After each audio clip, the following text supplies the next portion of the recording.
Hi guys! Welcome back to my YouTube channel. So it's me again, Sir Jayvee, at welcome po sa Hugot Sipnayan. This time guys, third video natin for geometric sequence. And this time we're going to discuss about geometric mean.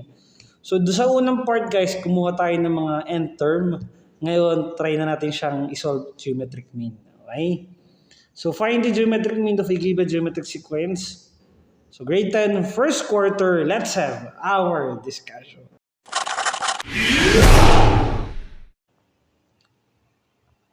So geometric sequence guys, so yun nga yung geometric sequence.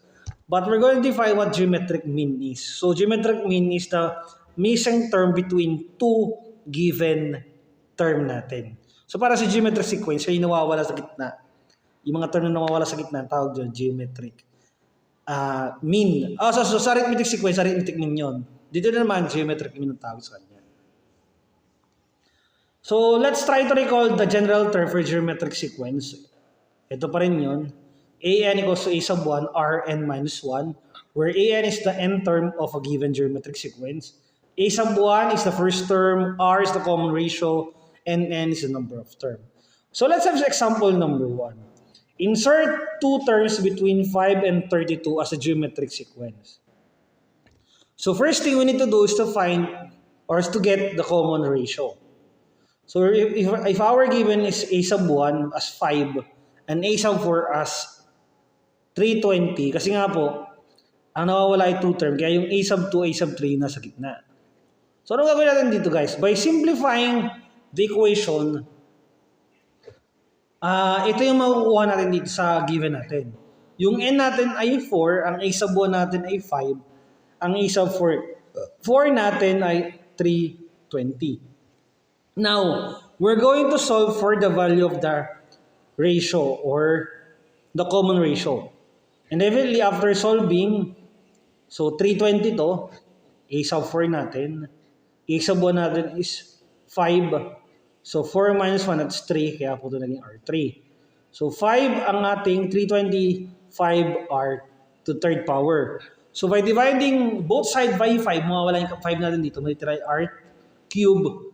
Definitely, 320 divided by 5 is 64. Now, pag sinabing R cube guys, yung number ng isang item, we're looking for the possibility na tatlong beses na number siya tatlong beses multiply sa kanyang sarili.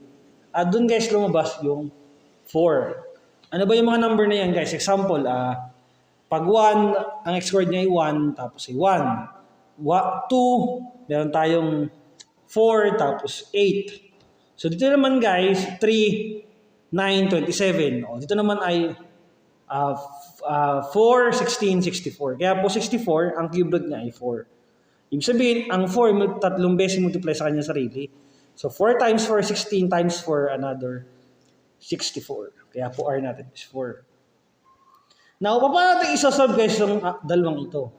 Itong huling number na to, yung first number natin na 5, multiply natin sa 4. Kaya nakuha natin yung 20, which is this term. Okay, di ba ganito yung ginagawa natin sa finding the next term, di ba? So 20 to, at yung 20, multiply natin sa 4, makuha mo itong the third term, which is 80. So basically, ganun lang din ang ginagawa natin, ratio, tapos multiply, nakuha mo na guys yung mga term na hinahanap mo. So, very simple lang to guys. Dapat alam mo lang yung equation natin, a sub n equals to a sub 1, Rn minus 1 para madali mo siyang isolve. And also identify what is R, what is first term, what is n term para hindi ka mahirapan at maguluhan. Okay? Now, we're going to do the same with the next item natin. So, 3 geometric mean naman for 2 and 162. So, common term natin, syempre, common ratio ang hanapin natin. So, a sub 1 natin first is 2, a sub 5 natin is 162. So, given that data guys, ang ating a sub 5 ay 5 to dapat. A sub 5 is 162. 5 po dapat to. Type graphical error. So, this will become 2. Ang a sub 1 natin ay 5. A sub 1 natin ay 2 pala. Ang ating number of terms is 5. So, eventually, by using it on the equation, that will become a sub 5 equals to a sub 1 R 5 minus 1 or R equals to 4. Yung a sub 1 natin, papalitan natin ng 2. Tapos yung 162 natin, which is a sub 5. So, by eliminating 2 on both equation, divide lang natin yung whole equation by 2. R sub 4 is, R raised to 4 rather is 81. So, we're looking for a number na apat na beses multiply sa kanya sarili, lalabas ay 81. That is 3. 3 times 3 is 9, plus times 3, 27, times 3, 81. And R will become a positive or a negative 3. Kasi guys, pag medyo alanganin, minsan positive at negative yan. Usually naman, minsan naman ay positive lang. Pero pag minsan ay odd number, so usually kinukuha pati negative. By looking at its negative and positive side, so we're going to have 6, 18, and 54 as our term. And we have negative 6, 18, and negative 54 as our remaining term. Okay, and that's how that's how guys we try to solve those items. Okay, so I hope you learned something from this video para malaman natin guys whether you understand our discussion. We're going to have this 3-item number and just going to solve for the 2-term, 3-term of those given. So 5 minutes start now.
So let us try to check your work, guys. After checking, eto po guys yung maging sagot natin. We have 10, 50, 1, 86, 98, 17, 6, 12, 24, 48, and 96. So, check nyo po guys kung tama ang inyong ratio on those items para hindi po kayo mahirapan. And this is how we try to solve this, guys. And I hope tumama po kayo sa those number.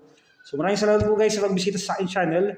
God bless po, ingat. And see you again guys for our next video, which is all about sum of geometric sequence. Ingat po and God bless.